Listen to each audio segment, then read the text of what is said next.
everyone, and welcome to the Economic Development Innovation Committee meeting. We have one item on our agenda today. Before I turn it over to staff, I just want to acknowledge that Councilmember Branch is joining our meeting today remotely, virtually, by telephone, sorry, so we hold no video, and Councilmember Knight is unavailable and excused.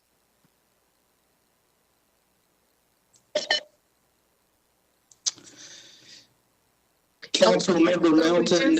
Although we do see Councilmember Branch driving in his car. Councilmember Melton. Right. Are we ready to go, Councilmember Melton? Go. All right, well, good afternoon, members of the ED&I committee. Thank you for being here today. I'm Jim Green, Assistant City Manager, and as Mr. Melton indicated, we just have one item on the committee agenda today, and that's the tax increment grant policy draft that council assigned to the committee just last week. Mr. Melton asked that CFO Allison Bratcher and I summarize the presentation that we did last week to City Council. And so we'd like to start with that. And then we have a staff team from the City Attorney's Office, from Finance Department, and from our Planning Department that have worked on this policy quite a bit, and they're on the line today to answer any questions that council may have. Before we start the presentation, just a reminder to council how we got here. It was back in November of last year when then City Manager Ruffin Hall did a presentation and just discussed the basics of a tax increment grant, or a TIG. Council at that time asked staff to put together a policy for council to review. And right away, we put together a cross-departmental staff team of the folks that are on the call today, along with some others that aren't available today. We benchmarked other cities, we talked to other cities, we reviewed our policies and put together a draft that we presented to council in February. Council gave us some great feedback. We went back and worked as a team to update the policy based on that feedback. And that led us to the meeting last week and then to our committee meeting today. This is a citywide policy. If council approves the policy, it is not for one particular project or for one particular part of the city. It's a policy for economic development that could be used throughout the city with a variety of different projects. So with that, Alice and I are happy to go through the presentation quickly that we did last week. Allison, if you could please bring up the presentation.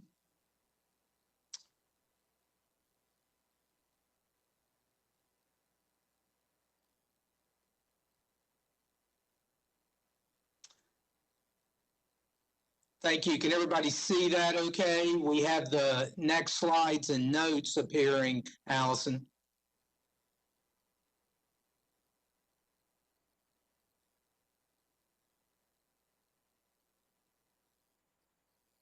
My apologies, Jim. I checked this earlier. Let's see. Maybe somebody could tell me the trick here. I thought it was on full slide.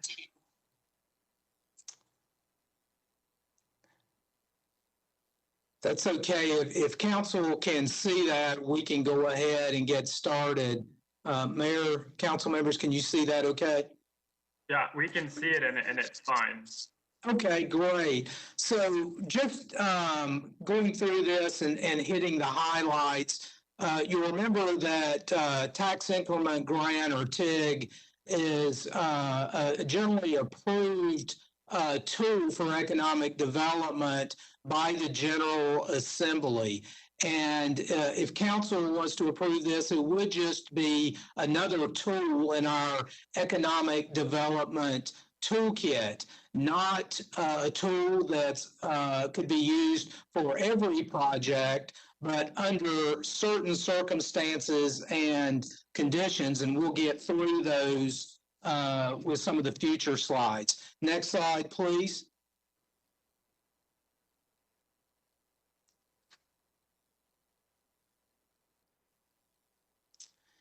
Let's go one more, please, Allison. So just to hit some of the key components of the tax increment grant, it is a public-private partnership tool, a P3. And under this tool, the city would negotiate with a developer or a property owner and pledge some funds that would help implement a desired outcome for the project. You can see for us to participate, the project must demonstrate public benefit. The second point there is a very important point. Under the TIG, the developer is responsible for construction, design and construction of the project. And that is usually infrastructure that the city is supporting through the TIG. And the city is not issuing debt for the project. Instead, the grant is a reimbursement grant from the city to the developer.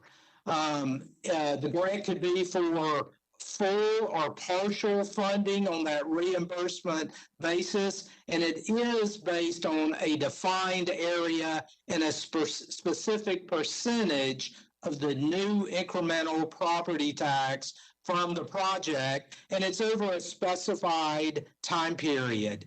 The policy is recommended by staff, does have a specific time period up to, and so there's that flexibility. It doesn't mean that every project is going to be the max time period. It's based on more the cost of that investment that's needed to accomplish that infrastructure or achieve those public benefits. The final bullet there is important as well. TIG is really seen as a means to invest in areas throughout the city, many of those with historically low private investment, so a way to bring jobs and services throughout the city. Next slide, please, Allison. These are just some of the criteria that are mentioned as requirements for TIG funding as part of the policy. Just hitting these quickly, we can only pledge and issue grant funds for what we're allowed to under state law. And the project would have to meet at least one of the city's economic development principles. I've mentioned before that this team reviewed the strategic plan and other council priorities to set those economic development principles. The project would have to meet the but-for clause that in the absence of the TIG, without that, project benefits or objectives would not occur. There is a requirement that the project be aligned with city priorities and goals in the strategic plan and in other council-approved plans. And that key benefit is with the participation of a tax increment grant, the city reserves the right to influence the type of development, the partnership as part of this P3. And finally, if the county was to develop a tax increment grant, there is a requirement that the developer must also pursue funding through a tax increment grant with the county. Doesn't mean that that has to be approved, but that is part of the requirements as well. Next slide, please.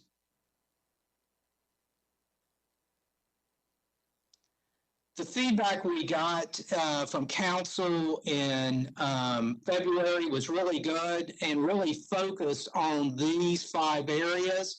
And Alice and I can hit some of the highlights of the changes in the policy based on council's input. Next slide, please. The first area was the investment categories. The original policy had 3 investment categories. We heard some questions that it was a little confusing, a little awkward.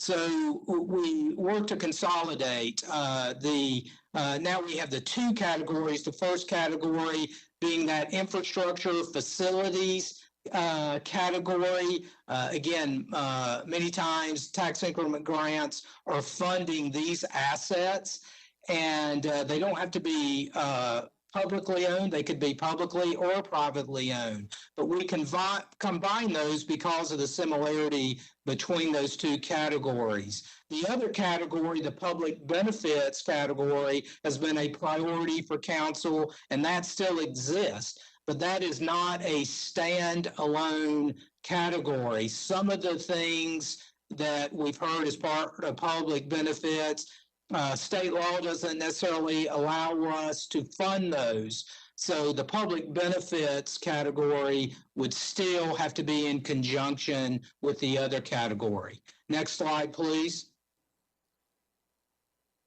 Council asked us to add a section on public engagement.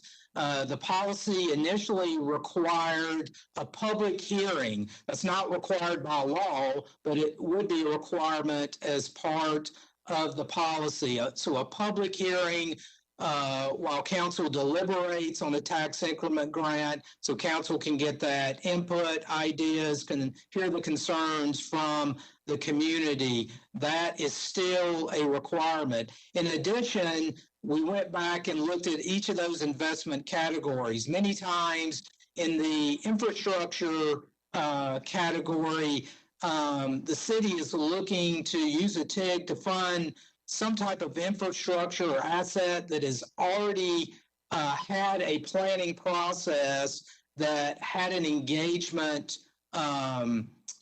process to that. So if it is for infrastructure that's already had engagement as part of a plan, then the policy still requires the city to make that information public, to make sure the information on the TIG, the project, is out for the public to understand and review. If it has not been part of that process, a feedback process on the infrastructure may be developed. Under the second category on the public benefit, those are usually for larger projects. And as with any type of public funding, the dollars are limited. So under the category 2, there would be an opportunity to collaborate more with the public and pursue that input. And the policy has been changed to add that council will determine the most appropriate way to get that feedback and help set those public benefit priorities. It may be something like a committee, a neighborhood or steering committee, or it could be even neighborhood feedback sessions. Again, that would be up to the city council. So that has been added to the draft policy. Next slide, please. Another area that council was concerned about was that there was clear performance guarantees and compliance, that the developer would be held accountable to making sure that the infrastructure and the benefits are implemented to the city's high standard. So the city attorney's office worked and added this section where the developer makes those guarantees and are contractually obligated to fulfill the contract. Language was also added to say that no payments for the grant would be made until the city can verify that everything per the contract has been completed and completed again to the city's high standards. So that performance has to be verified by city staff before any grant payment is made. So this section was added. It helps, again, add that accountability and enforcement guarantees. Next section, please. So the last thing we heard from council was a desire to make sure that we were transparent, that the community had a chance to review and evaluate, and that they were aware of the TIGs. And so as part of the original policy, there was a requirement that within each agreement that a reporting mechanism be established to require the developer to provide that feedback to the city, for council, for the public, for staff, to understand that the obligations are being met and the status of the projects.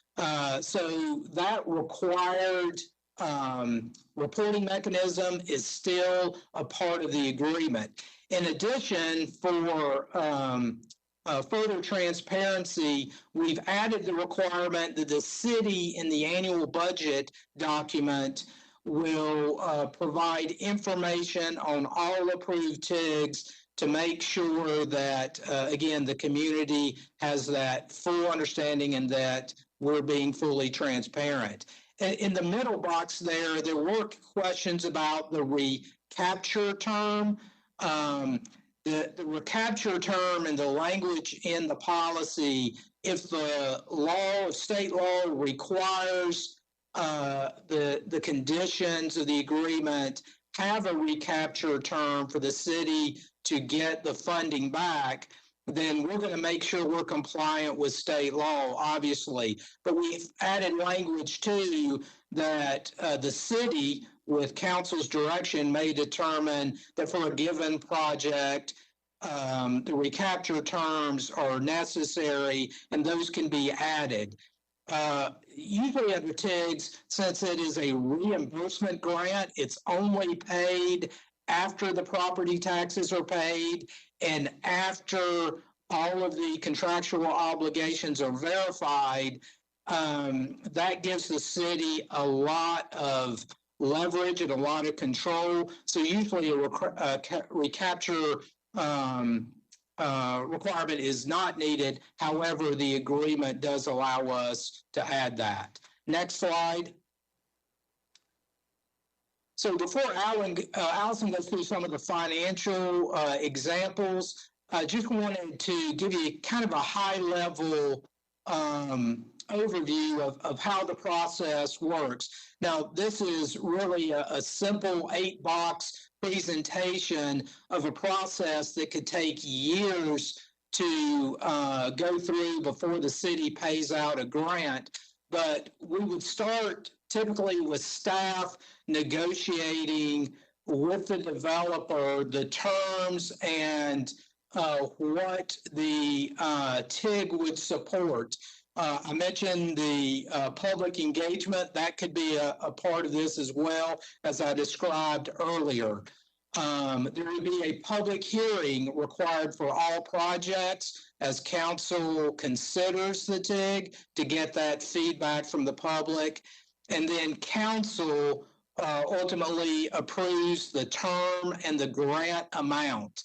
After those terms and amounts are approved, the city manager could be directed to execute the agreement, or we could bring that back for council to have final approval on the agreement as well. And the city attorney's office would help take the lead in putting that contract, that TIG agreement together.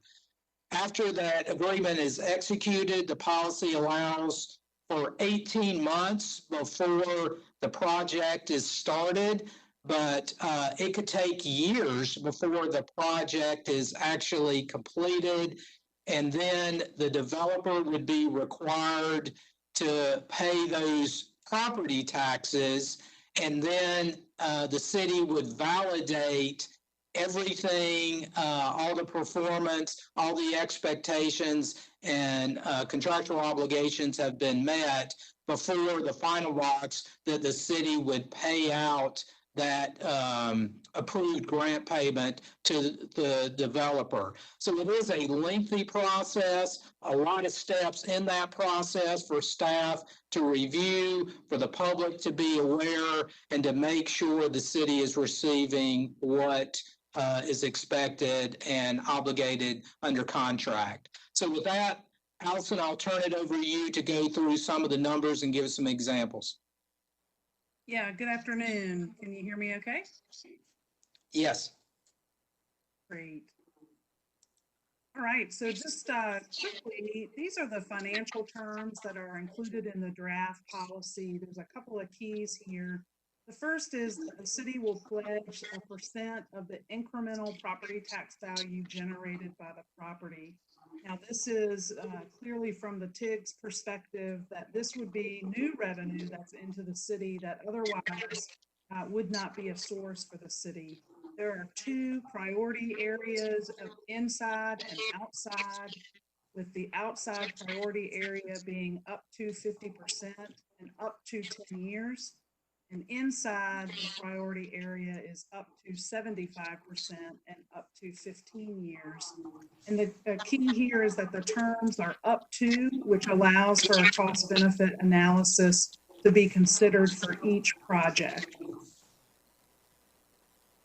So this is a very basic example of a TIG at a 15-year grant at a 75 reimbursement. So this would be a project that is inside the priority area, would receive the full 15 years and the full 75%. So the example here just really highlights a project. Parcels have an assessed value of $10 million today. What they pay in annual city property tax is $35,000. Based on our current tax rate, based on the TIG project, the new assessed value of these parcels would be, or project is $510 million. So now the annual city property tax is a little over $1.8 million a year. And if this grant, again, was for 15 years at 75%, we would be looking at the incremental assessed value, which in this example is $500,000. And so we would split that incremental tax of $1.776 million with the developer for, again, that specific time frame. And in this case, the TIG would reimburse the developer just shy of $20 million over this time frame, and the city would retain $6.66 million during that same time, which again, in the graph there, you can see the green is the portion that the city would retain, and you can see at year 16, when the grant technically expires, is when the city would keep all of the increment. So again, just a very basic example of how a TIG would work. One item that we did receive feedback on was the financial capacity. And so in our benchmarking, specifically with Charlotte, we have noted that Charlotte has a 3% cap and our city draft policy shows a 2% cap, meaning that the city would not pay out more than 2% of our annual property tax levy in any given year. And as Jim mentioned, we would include this detail in the annual budget book for full transparency. This just shows, again, a basic example of, say, the city at some point had approved projects A through E listed there in the white box, combination of inside and outside the priority zones and different percentages, different time frames. What we would calculate is based on that 2% threshold In this particular example, the incremental property tax or the cap that we would be looking at would be 5.1 million. So you can see again, based on the examples here provided for projects A through E, the amount paid out would be 3.4 million. So in other words, if a new TIG project came before council, there would be additional capacity of up to 1.7 million based on this example to offer for future TIG projects. So again, this would be something that we would lay out in the annual budget book, again, for transparency. And then this is the final slide. And again, it's really just provided to give everyone a scale. So on the left-hand side is the incremental assessed value, and ranging from $1 million all the way up to $1 billion. And you can see whether it's inside the priority area or outside of the priority area, which is the next two boxes, the annual increment that each category brings in. And then again, based on those terms, how much the city would maintain over the life of the TIG and versus what the TIG would essentially pay out through the developer. So again, just there to provide a sense of scale. I believe that concludes our presentation, and I'm going to end the slide show at this point. Council Member Melton and members of the committee, we're happy to answer any questions or take any feedback that council may have. I know also we have some members of the public that have called in. Chair Milton, if I could.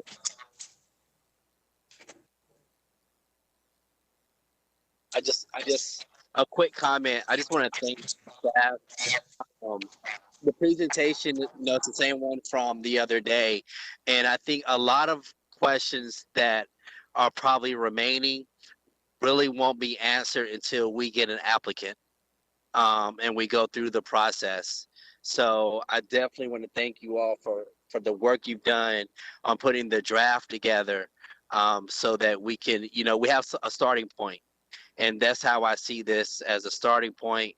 But again, they said the devil's in the detail. Well, I'm going to say Jesus is in the detail. And that comes down to when we finally get an applicant that submits, and then we kind of go from there through the process. So those are really my comments.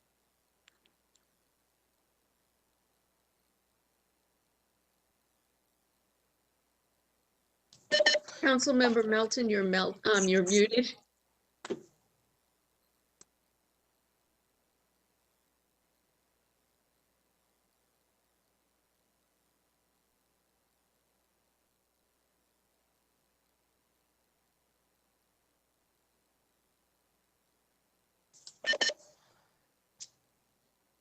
Can you hear me now? Yes, we can. All right, man, we are going through the tech problems today, but that's okay. We'll push on. If it's okay, I'd like to allow the members who've signed up to speak, the members of the public, to have the opportunity, and then we can finish on any other council comments or questions. Okay, we have 6 individuals signed up. We will start with Janie Richardson. Janie, you have 3 minutes to speak. Janie is from our office. I think she's just watching. It's Robin. My mistake. Next, we have John Borland. John, you have 3 minutes to speak. Thank you. Well, Mayor, Council, thanks for having Mack Powell with me as well. And Mack and I, we're just really calling it, the tax increment grant, I think, is being used clearly in other areas. We're just actually getting involved in that in Charlotte. We're involved in a public-private partnership in downtown Charlotte. Y'all may be familiar with. It's the Gateway project, where it's going to be a multimodal station of rail and bus, as well as a redevelopment of a part of that. heart of town, including its mixed-use office, hotel, residential, and we're very, very early in that process. And looks like the city of Charlotte's going to embrace that concept as well. So I think it's something that would be good for the community. There is a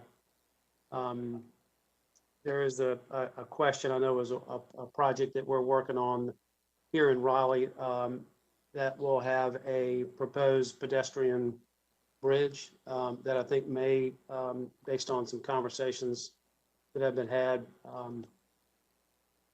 could be something that could be a candidate, and we're certainly open to have those conversations as it is adjacent to our project for sure.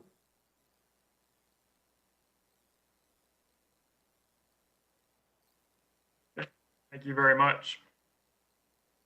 Okay. The next individual who will be speaking will be Mack Powell.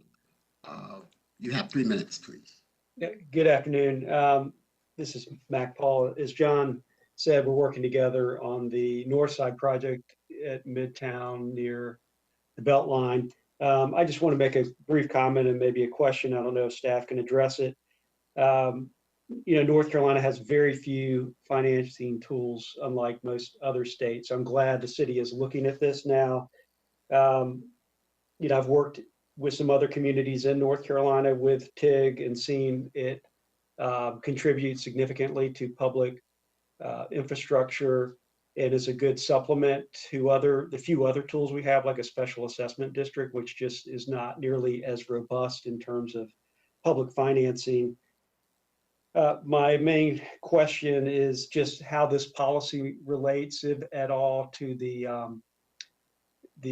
equity fund and the EDAT plan that the city's been working on, the equitable development around transit, as well as the kind of the affordable housing work that the city has been making big strides in the past year on. And if this would govern like how the city might apply it with a city initiated TIG, like with the equity fund, or is it something completely standalone in terms of the way that this policy might apply?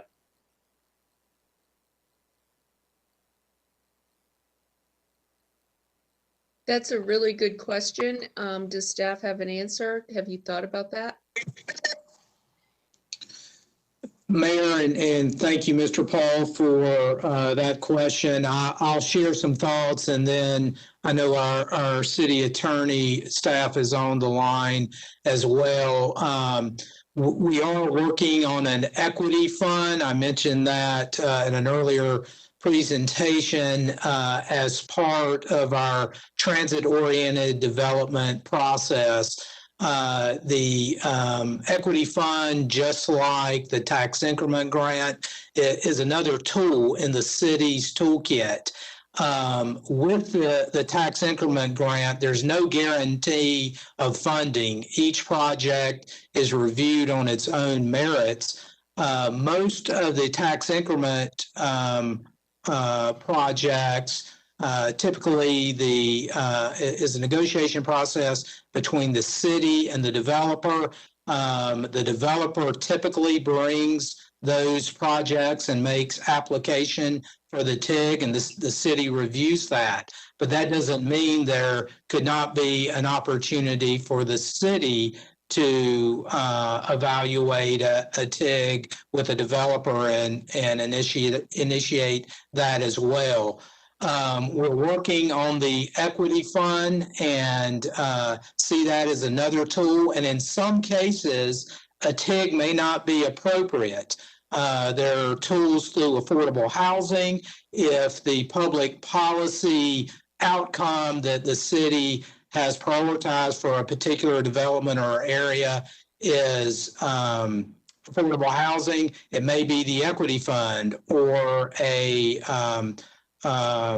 current tool in affordable housing is a better tool. So it really depends on the project. No two projects are the same. And with these different tools, it does allow the city more flexibility.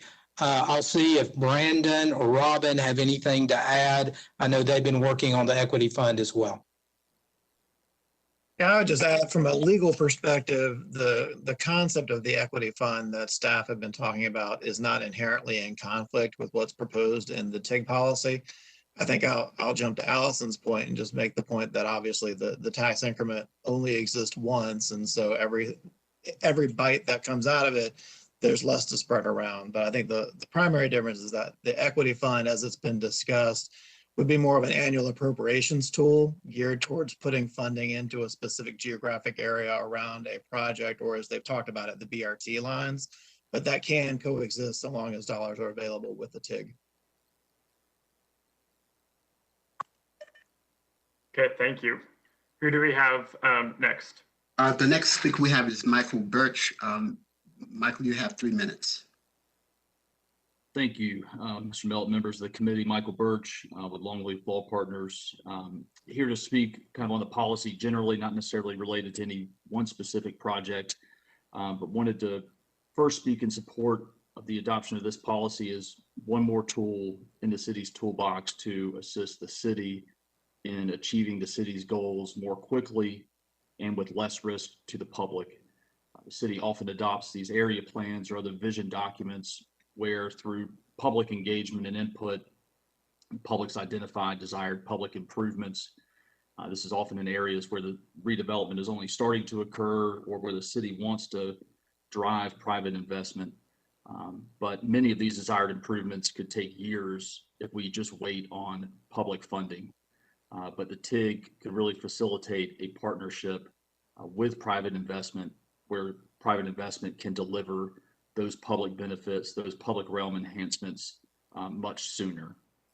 And then second, I would encourage the council to keep the policy broad in its possible application and not adopt any kind of terms that would mandate certain things or certain public benefits to be part of every agreement, just because each scenario will likely be so different.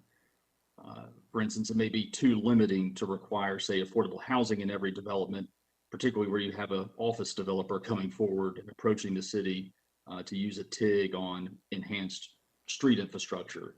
Obviously, requiring affordable housing in that context would essentially, not allow that project to participate in the TIG. So I understand much of comment that you all have received in the past has been focused on one particular project. But we'll hope that the policy will be able to accommodate and will be accessible to many types of projects throughout the city. Thank you. Okay. The next speaker we have is Stephen Beatty. Mr. Beatty, you have 3 minutes, please. Hello, ladies and gentlemen. Good afternoon. I am the Vice President of DeWitt Carolinas. DeWitt Carolinas is a real estate development firm born and raised in Raleigh. We have been doing real estate development in all asset classes in Raleigh over the past few decades, and we're the firm behind Midtown Exchange, a large mixed-use development in Midtown. DeWitt Carolinas and its partners support the TIG policy. We're excited about the work that's been done thus far. We envision this being a great tool to bringing great ideas to fruition that otherwise would not be possible without a public-private partnership. Midtown Exchange is carefully planned and curated mixed-use development with 20 years in the making that can only become a destination for Raleigh if these policies are in place. I hope that everyone has considered the endless applications, not just one, that this tool can be used for and the opportunities that it can create. This tool can be used to reimburse public investments beyond what is required by a developer. Imagine the public benefits it could bring: electric car charging stations on the street, more public parking for greenways and parks, enhancements to streetscapes or stormwater systems, stream restoration projects, public art display, and outdoor entertainment is just a few examples. For example, the public-private partnership with the city can fast-track the walkable Midtown plan, which is much needed in our area. There are other available, these are only available through public and private partnerships. This can be an attractive tool that differentiates Raleigh and entices world-class companies to come and move to Raleigh. DeWitt Carolinas would like to partner with the city on a TIG and a developers agreement for Midtown Exchange. I hope the TIG policy remains as flexible as possible to allow our imaginations work for the public good. Please don't let this policy become convoluted with multiple requests and let one application define its framework. The developers agreement, however, is a great tool to further define obligations and details outside of the mechanics of a TIG. I'd like to thank the city staff, council, and the mayor for your time and consideration on this policy. We're for it, and we hope that it's passed through. Thank you. The next individual we do not have a name, just a phone number, but according to our sign-up sheet, is this Mr. Lukin Sabat? I pronounced your name correctly. There's an individual on the call with the phone number 919-876. Councilmember Melton, I don't believe we have anyone else. There is no response from, let's see here. Okay, let's try this. We'll try, caller with the phone number 919-876. Did you want to speak? No. Okay, Councilmember Melton, we'll turn it back over to you, sir. Okay. Does Mayor or Councilmember Branch, do you have any other comments? I have a couple of things, but I'm fine to go last. I would like to see the map of the priority areas and look at that a little more closely.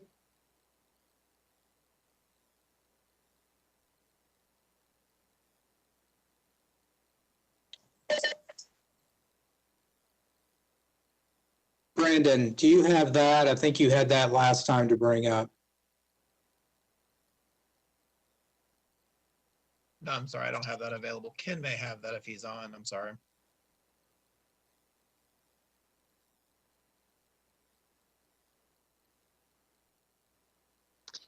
Ken, you're on mute. Story of our lives today. It is it not? Yeah, I can bring that up if you give me a minute. Alan, do I have the ability to share my screen? I will make you the presenter, Ken. Okay, if you give me just a second, I'm gonna just bring that up through the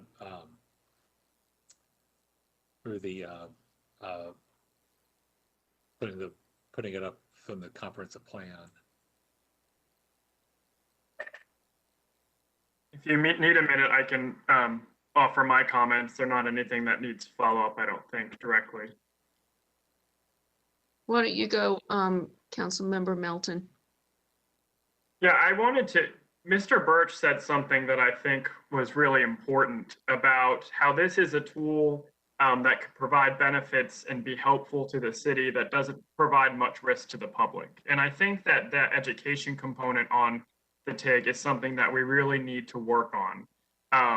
I've seen, things, people have called into meetings, I've seen things online. There seems to be a lot of confusion about what a TIG and what it is and is not. I've even seen some confusion between a TIG and a TIF. And I think a big distinction from what I understand between a TIG and a TIF is that with a TIG, the city's not taking out a bond or floating any debt or not otherwise at all obligated on this project at all on the front end. It's entirely the private developer that's responsible for the debt, for paying, for building, constructing. And then when it's delivered, if the measurable benefits are met, then they get a reimbursement on their increase in property tax. And so that less risk component, I think, is not something that we have communicated yet very well in the public realm.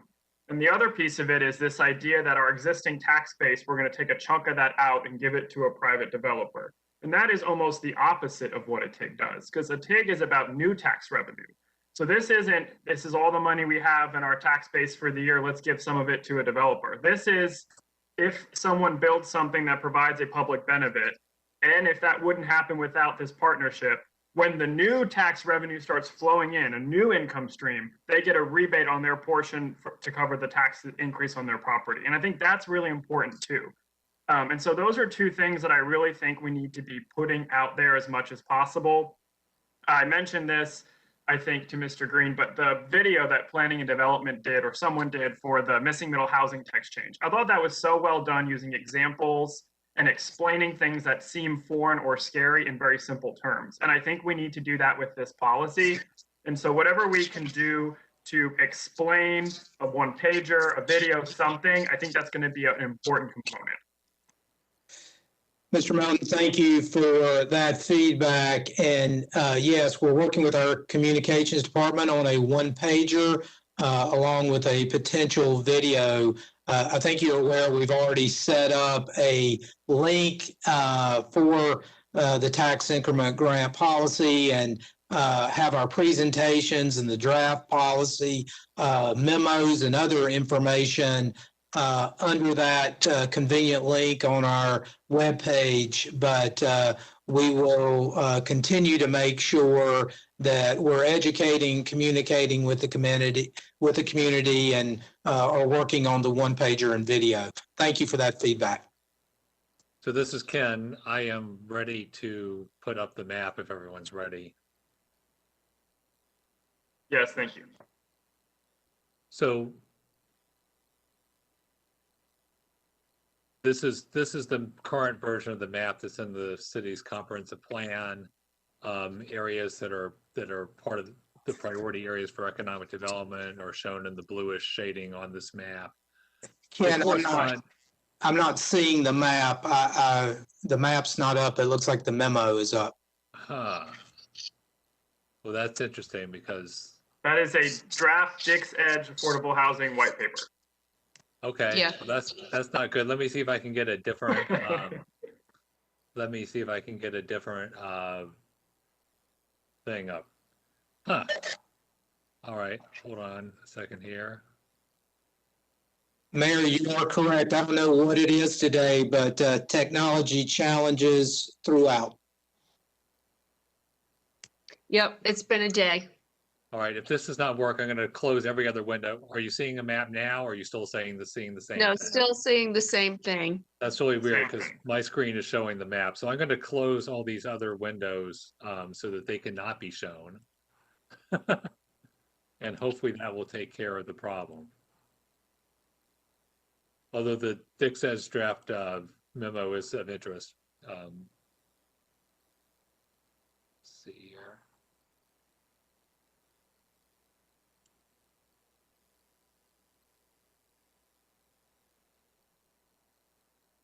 Now what are we saying? We are now seeing a map. You're now seeing a map. Great. Okay, this is the priority areas map. This is part, contained in the comprehensive plan and also incorporated into our economic development toolkit. The areas shaded in blue are essentially areas that are high poverty and that have a substantial amount of non-residential zoning. Two other categories is if there's a lot of industrial zoning, and that would include that area you see in the very sort of southeasterly limits of the city limits along Rock Quarry Road and adjoining I-40. That's an area that 40% or more of the block groups are zoned for industrial use. And then the council has the option of including some other areas at its discretion, since this is a locally adopted map. And, we're inventing our own criteria for how it's drawn. So this map has been in the comprehensive plan in some form for the past decade or so, and as the economic development toolkit has evolved, what we've typically done is we've had a few programs like the facade grant that are only available in this area, but many of our other economic development toolkit programs are available citywide, but an enhanced version is available here. So for example, building upfront grant can be gotten anywhere, but you can get a larger grant if you're within the shaded area. What we propose for the tax increment grant is a higher rate of reimbursement over a longer period of time. So that's the general purpose that this map has served. We are, of course, as a part of the strategic plan initiative, looking at updating it. It does get updated from time to time since it is based on census tract data, and the census tract data can change. Areas can slip in and out of the poverty threshold. Primarily, that's how the map has evolved over time. But we are going to undertake a process to take a step back and look at what the purpose of the map is and the criteria used to draw it. And at some point later this year, we'll be bringing something back to council on that. But as I said, it is a strategic plan initiative, and there is a small group that is looking and working on that right now. Ken, could you enlarge that at all? I can. Right now, I've zoomed it so that on my screen I can see the whole thing. We are asking a lot out of this technology today. So is the map getting bigger? Yes, it is. All right. So, in northwest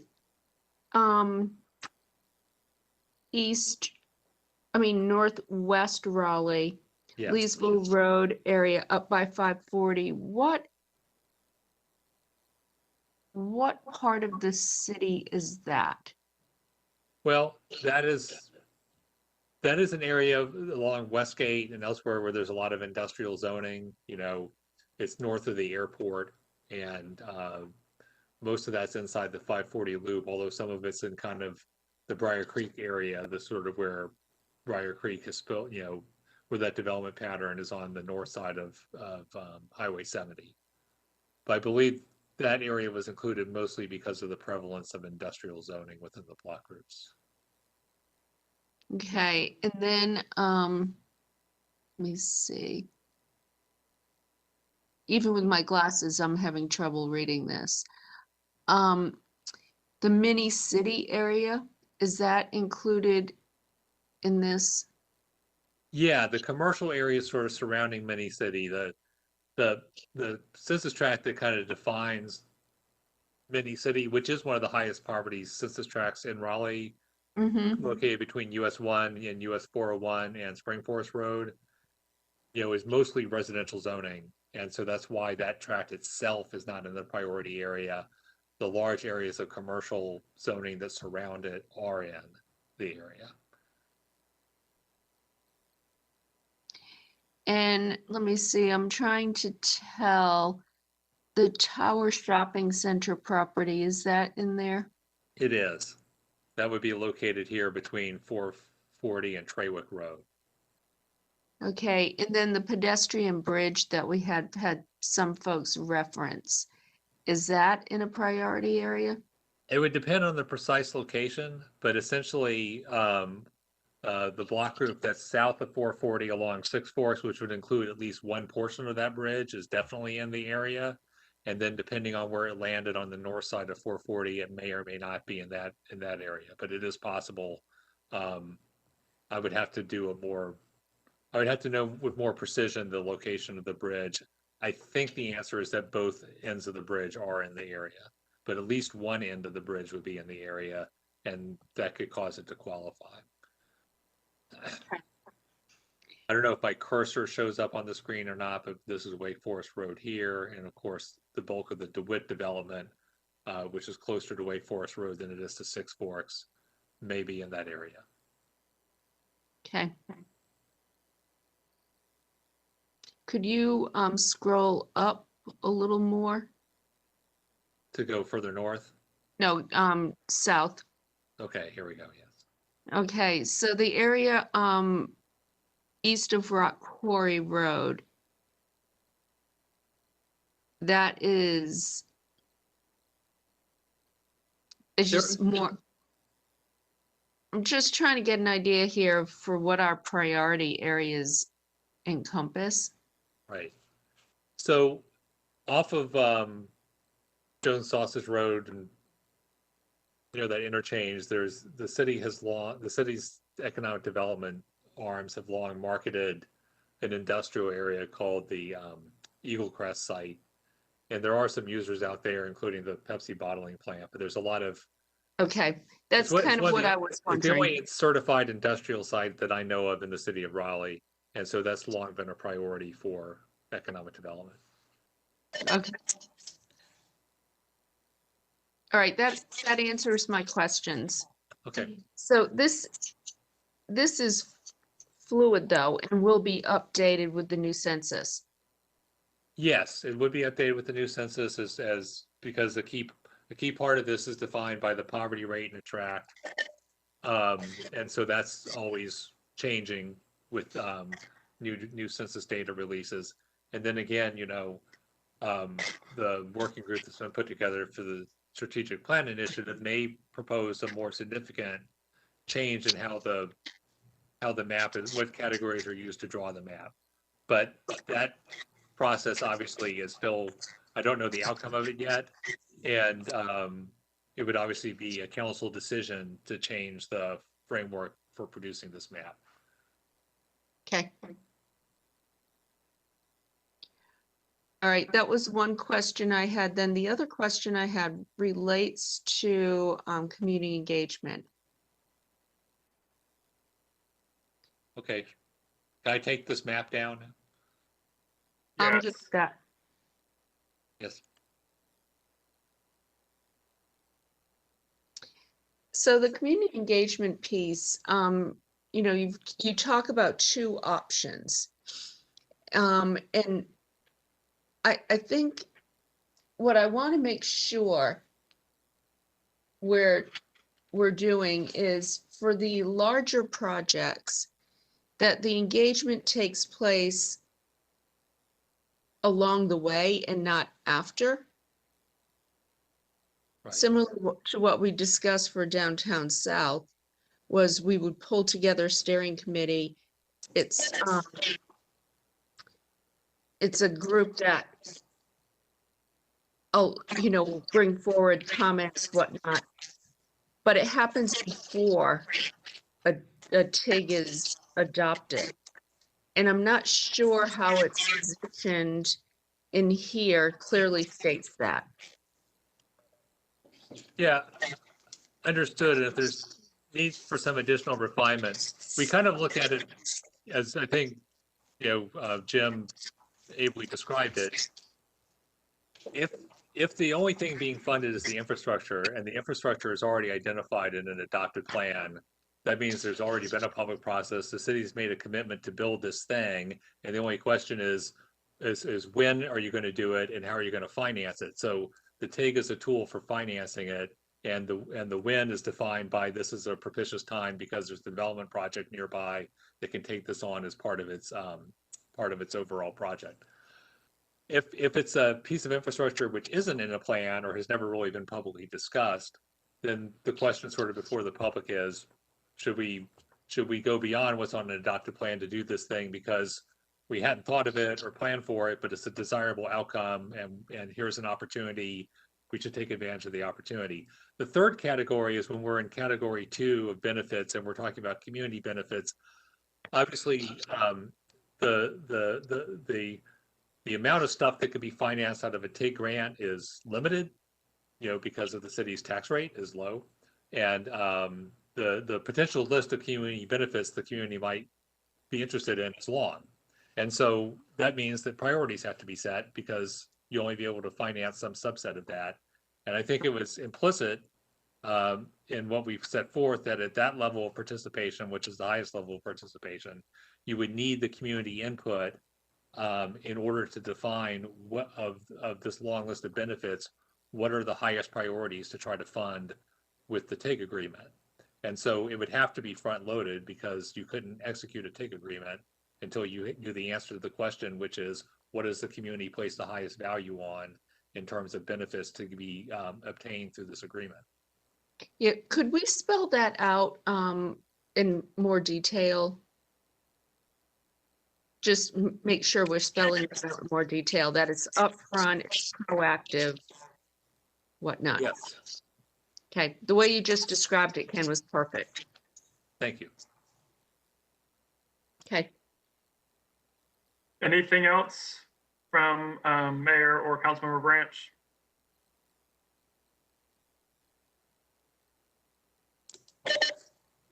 Nope, I'm good. Okay. Good. Are we prepared to make a recommendation today, or do we want to hold this for one more meeting? Mayor, you had suggested to put this issue into committee, so I would follow your guidance on that issue. Well, I think if we don't have any additional questions, I thought we would have more people call in for the meeting. We didn't. But I don't have any additional questions. This is the second or third time we've run through this. So the community engagement piece was important to me, as is the mapping. So I've gotten answers to my questions. So I'm ready to move forward. And I'm good. Yeah, and I'm good too as well. I got a lot of my questions prior to. All right. Is that a motion and second? I will make the motion to approve. Well, I guess, do you want approval or just a motion that would allow you to move forward in finalizing the policy? Mayor, that's up to the committee. You can report it out with that change that you've requested on the citizen engagement to clarify the wording on that second category to ask or be clear that the engagement would be early in the process. Or you can keep it in committee, we'll revise that and bring it back to you. So it's really up to the committee. Okay, what I was asking is, do you need a motion to approve this or just a motion that kind of tells you to move forward with finalizing this? I think your motion can be to approve, to revise the draft policy to include language on the engagement that to make it clear that it should be early in the process. And if you want to go ahead and approve the draft policy to report it out to council, we could make that change when it's reported out to the full council. So it would be part of the policy. Okay, I'm going to make a motion to approve the draft policy with one clarification, and that is ensuring that we mention upfront communication and community engagement on complicated tier 2 projects as outlined by Ken Bowers. And that's my motion. I second the motion. Okay, all in favor? Aye. Aye. That was unanimous. Thank you, staff, for pulling this together. The public who called in, I really appreciated the comments. And with that, we have nothing else on the agenda for today. And so the meeting is adjourned. Okay, thank you. Thank you. Thank you.